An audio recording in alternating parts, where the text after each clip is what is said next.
के कुछ रहने वाला न ठिकाना मिले, अति चौड़ी कौन न बने, जैसे हिसाब से इसे रोड जल्दी होना चाहिए, बत्ती हो आदमी। जैसे कुछ दिन पहले मतलब ये सरकार सब जाते मुझसे। आप लोगों का घर जा रहा है क्या? हाँ, घर है। उत्तर प्रदेश के बहराइच का महाराजगंज इलाका, जहां 13 अक्टूबर को दुर्गा मूर्ति विसर्जन के दौरान राम गोपाल मिश्रा नाम के शख्स की गोली मारकर हत्या कर दी गई थी, वहां अब भी तनाव पसरा हुआ है। राम गोपाल मिश्रा की हत्या के बाद ही बहराइच में बवाल मच गया था और यहां हिंसा फैल गई। मृतक राम गोपाल मिश्रा के परिजनों ने 15 अक्टूबर को सीएम योगी आदित्यनाथ से मुलाकात कर आरोपियों के खिलाफ कड़ी कार्रवाई की मांग की थी। इस मुलाकात के महज 2 दिनों बाद 17 अक्टूबर को दुर्गा मूर्ति विसर्जन के दौरान हुई हिंसा और फिर राम गोपाल मिश्रा की हत्या करने वाले 2 आरोपियों का एनकाउंटर हो गया है। इन दोनों आरोपियों के नाम सरफराज और तालीम हैं। जिन दोनों आरोपियों का एनकाउंटर हुआ है वे नेपाल भागने की फिराक में थे। दावा किया जा रहा है कि सरफराज और तालीम बहराइच हिंसा में मारे गए राम गोपाल मिश्रा की हत्या में शामिल थे। अब तक पुलिस इस मामले में कुल 5 आरोपियों को गिरफ्तार कर चुकी है। प्यार से लेके आ रहे थे, इतना भरोसा नहीं था तुम लोगों पर? 2 आरोपियों के एनकाउंटर और अन्य आरोपियों की गिरफ्तारी के बाद बहराइच के महाराजगंज इलाके में उस समय हड़कंप मच गया जब लोगों ने कई घरों और दुकानों के बाहर लाल निशान देखे। वहीं 17 अक्टूबर को जब राजस्व व लोक निर्माण विभाग की टीम ने मौके पर पहुंचकर जांच पड़ताल की तो लोगों को बुलडोजर एक्शन की आशंका हुई। बहराइच के महाराजगंज कस्बे में जहां हिंसा की पूरी घटना हुई है, वहां के कई घरों और दुकानों पर बुलडोजर कार्रवाई को लेकर चर्चा होने लगी है। दरअसल यहां के कई घरों और दुकानों पर सड़क चौड़ीकरण को लेकर लाल निशान लगाए गए हैं। यहीं पर मुख्य आरोपी अब्दुल का घर भी है। यह पूरा मामला क्या है, इस बारे में और जानकारी दे रहे हैं हमारे संवाददाता मनीष यादव। ये जो कस्बा है इसका नाम महराजगंज है और महराजगंज से बहराइच की ओर जाने वाले रोड पर इस वक्त मैं मौजूद हूँ, जहां पर पूरा बाजार लगा हुआ है। देखिए सीमेंटेड पूरा रोड है। इस रोड पर अक्सर जब गांव से लोग निकलते हैं, बाजार लगता है, तो ट्रैफिक की समस्या रहती है। इसलिए पीडब्ल्यूडी डिपार्टमेंट ने अपने इस रोड को और चौड़ा करने की योजना बनाई थी और जब योजना बनी तो पता चला कि इस रोड पर भी इंक्रोचमेंट है।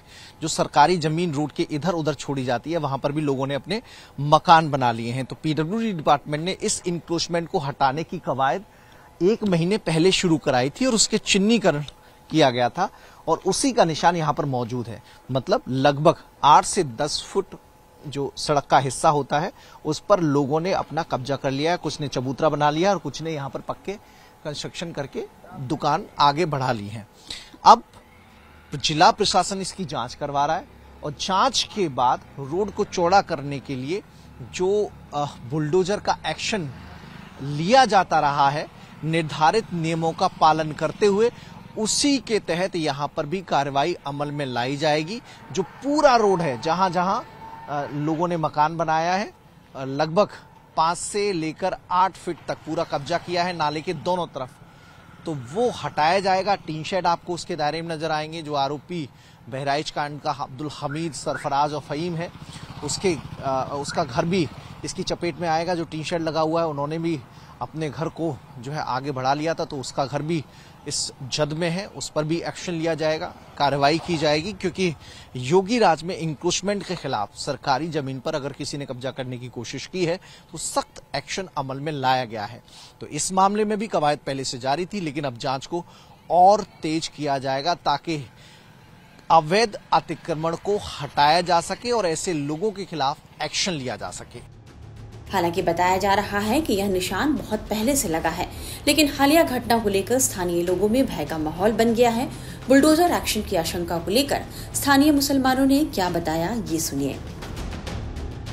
ये जो हाईवे रोड बनेगी इसीलिए लगे हैं कि ये घर फालतू है, रोड पे रहेंगे, तो इसलिए लगे हैं कि ये तोड़ दिए जाएंगे। अच्छा, तो मतलब आगे बढ़ा जो लोग लेते हैं उनके घरों को तोड़ेंगे फिर? जी जी। अच्छा, ये कब लगे हैं? ये 1 साल हो गए हैं। तो अब ये कार्रवाई अब होगी? तो अरे सड़क बड़ा टूटे फूटे बने चौड़ी हो तो बढ़िया है। अच्छा, लेकिन अब ये सब तो भला दंगा प्रसाद होता है, वो मतलब मुसलमान के जान तो। ये जो अतिक्रमण का निशान लगा है तो ये पुराना लगा है, तो इसकी कार्रवाई से आप लोगों को कोई गुरेज नहीं है ना? हाँ, इससे कहूँ गुरेज नहीं। कोई बात ना। अच्छा, वो तो टूटना चाहिए जो रोड चौड़ा हो जाएगा। रोड बढ़े के लिए है। अच्छा, सबके लिए फायदा है, हिंदू के लिए भी फायदा है। ताकि अत्ती चौड़ी न बनाए कि पूरा कोई करे कुछ रहने वाला न ठिकाना मिले। अत्ती चौड़ी कौन न बने, जैसे हिसाब से जैसे रोड जत्ती हो ना चाहिए, बत्ती हो। आदमी जैसे कुछ दिन पहले मतलब ये सरकार सब झूठ जत्ते मुस्लिम। आप लोगों का घर भी आ रहा है क्या? आप लोगों को घर आ रहा है? हाँ, घर आ रहा है। घर तो यहाँ नहीं, हमारे घर तो यहीं है। कुछ दिन वही वो घर आ रहा है। 5-6 महीना पहले जितने मुस्लिम के दुकान रहे सारी दुकान टीन उन सब किरान लाई के फर्जी से टूट डाली, और जितने हिंदू भाई तो ये कस्बे के लोग हैं जो बता रहे हैं कि आज जुम्मा है, तो जुम्मा में चूंकि गांव में कोई शख्स है भी नहीं, बाकी सारे लोग भागे हुए हैं या पुलिस हिरासत में लेकर उनसे पूछताछ कर रही है, तो नमाज पढ़ने वाला भी कोई नहीं है। और दूसरा, जो चिन्हीकरण किया गया है उसके बारे में इन लोगों को कहना है कि विकास के लिए अगर रोड चौड़ी होती है तो लोगों को आसानी होगी, वो होनी चाहिए। उसकी कवायद पीडब्ल्यूडी डिपार्टमेंट ने की थी, और जो रेड निशान लगे हैं उसी चिन्हीकरण जो किया गया है उसी कवायद का हिस्सा था, और उससे अगर बुलडोजर की कार्रवाई होती है तो इन लोगों को कोई दिक्कत नहीं है। दूसरी तरफ रामगोपाल मिश्रा की हत्या के 2 आरोपियों के एनकाउंटर के बाद जुमे की नमाज को लेकर आज प्रशासन बहराइच में अलर्ट मोड पर रहा। संवेदनशील और हिंसा प्रभावित क्षेत्रों में पुलिस चौकसी बढ़ा दी गई। आज जुमे की नमाज की वजह से सुरक्षा व्यवस्था बेहद सख्त कर दी गई थी। जुमे की नमाज को लेकर बहराइच में पुलिस ने किस तरह की सुरक्षा के इंतजाम किए थे, ये जानकारी दे रहे हैं हमारे संवाददाता। आज शुक्रवार है, आज जुम्मे की नमाज होती है, लेकिन महाराजगंज कस्बे में सन्नाटा पसरा हुआ है। बाजार बंद है, माहौल हालांकि शांतिपूर्ण है, लेकिन स्थिति तनावपूर्ण बनी हुई है। ऐसे में कोई ऐसी स्थिति न बनना पाए जिसके चलते जुम्मे की नमाज के लिए लोग इकट्ठा हों, और भीड़ की शक्ल अगर यहाँ पर होती है तो उसका नुकसान न उठाना पड़े, उसको ध्यान में रखते हुए मौके पर पुलिस बल को तैनात किया गया है। मस्जिद के गेट पर पुलिसकर्मी तैनात हैं। हालांकि इलाके के लोग जो पीछे महाराजगंज कस्बे के पीछे जो तमाम बस्तियां हैं वहां पर केवल महिलाएं बची हैं, बाकी जो पुरुष हैं गिरफ्तारी के डर से वो भाग गए हैं, इधर उधर हो गए हैं। तो जो जानकारी मिल पाई है कि आज नमाज पढ़ने इस मस्जिद में कोई नहीं पहुंच रहा है, लेकिन अगर कोई नमाज पढ़ना चाहे तो पढ़ सकता है, उसकी कोई मनाही नहीं है।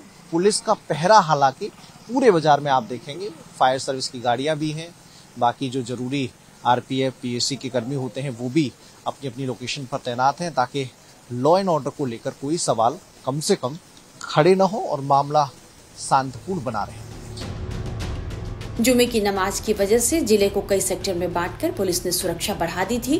रैपिड रिस्पांस फोर्स के जवानों की भी देर रात यहां पर तैनाती की गई। वरिष्ठ पुलिस अधिकारी लगातार हालात पर नजर बनाए हुए थे।